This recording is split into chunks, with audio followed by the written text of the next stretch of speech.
Hi, everyone. Kate Byers, founder of Corporate Women Unleashed. On today's episode of Executive Life Well Lived in 90 Seconds, we're talking about workaholism. If you are a workaholic, someone who has a compulsion to work, there's usually one of two reasons, okay? One is the fact that you absolutely love work, right? It's just creative, it's fulfilling, it gets your juices flowing. And even though that means that very often your private life is suffering, it feels so good, it's hard to break out of that habit. And that habit is coming from psychology and from years and years and years of establishing habits that make work the exciting thing you're doing. The other reason we can become workaholics is through fear. Fear through ego, fear through, I need to keep my place at the table. What will happen if I don't do this?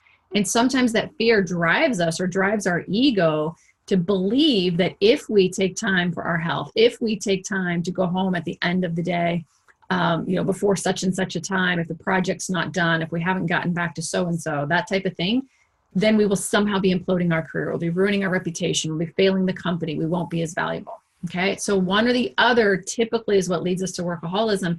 And this is all like a compulsion. It's like an addiction. Okay. It's an addiction. And that's what's going on in your mind. And what's really frustrating for our families is if you are a workaholic, then your family or your loved ones keep saying, why can't you be home with us? Why are we sitting on the sidelines? You intend to. It is not because you don't want to. You do. You do want to take care of your health, right? But you have to break out of those compulsions. So a lot of times people ask us, I'm a workaholic. What do I do about it? Well, first of all, you have to understand one of the two reasons why. And then you got to dig deep, and we've got to get into that psychology to figure out, why is this so important to me? And is there a different way? And of course, the answer is always yes. So if you're a workaholic, you don't have to be a workaholic. You can strive for possibility, and you can achieve and be highly, highly, highly successful without having to make that trade-off of, if I don't work this hard, then I'm going to have to be someone who's not in a job that's this fulfilling. Not true. Fulfilling job, high-performing job, highly successful job does not mean that you have to be a workaholic. So always keep that in mind.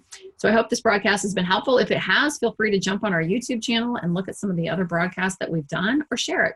Maybe someone out there who needs this. Maybe you're not a workaholic, but you know someone who is. A lot of executives suffer from this, and we don't want you to. We want you to live in freedom as well as strive and really kill it in your career. Thanks, guys. Again, Kate Byers, founder of Corporate Women Unleashed, and that's it for Executive Life Well Lived in 90 Seconds.